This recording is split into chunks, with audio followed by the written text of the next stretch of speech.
میرے عزیز بچوں، آج آپ سے قرآن مقدس کے تعلق سے کچھ اسلامک سوالات کرتے ہیں جس کے ذریعے آپ کو بھی معلومات ہوگی اور جو اس ویڈیو کو دیکھ رہے ہیں ان کے علم میں بھی اضافہ ہوگا۔ تو جس کو بھی صحیح جواب معلوم ہو وہ سب سے پہلے اپنا ہاتھ اٹھائے اور مائک میں صحیح جواب دیں۔ تو پہلا سوال آپ سے یہ ہے کہ قرآن پاک کس زبان میں نازل ہوا؟ اس سوال کا کوئی بچہ جواب دے، جس کو جواب معلوم ہو وہ ہاتھ اٹھائے، مائک میں جواب دو۔ فرحان علی، قرآن پاک عربی زبان میں نازل ہوا۔ تو ماشاءاللہ بالکل صحیح جواب۔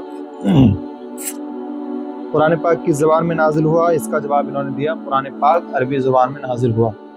اب اسی سے ملتا ہوا قرآن پاک تعلق سے ایک دوسرا سوال کہ قرآن پاک کی پہلی وحی کس جگہ پر نازل ہوئی؟ اس کا کون جواب دے گا؟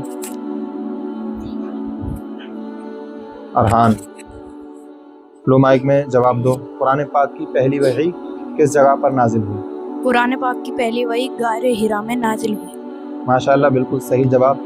قرآن پاک کی پہلی وحی غار حرا میں نازل ہوئی۔ بیٹھ جاؤ۔ اب اسی سے ملتا ہوا قرآن مقدس کے تعلق سے تیسرا سوال ہے کہ قرآن پاک کی پہلی وحی جو غار حرا میں نازل ہوئی اس میں سب سے پہلے کون سی آیت نازل ہوئی؟ اس کا جواب کھڑے ہو سفیان۔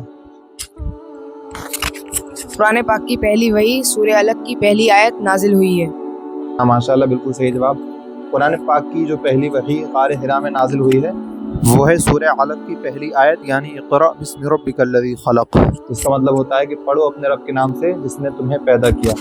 تو یہ قرآن مقدس کے تعلق سے آپ کو 3 سوالات کے جوابات معلوم ہوئے، یقیناً آپ کے علم میں اضافہ ہوا ہوگا۔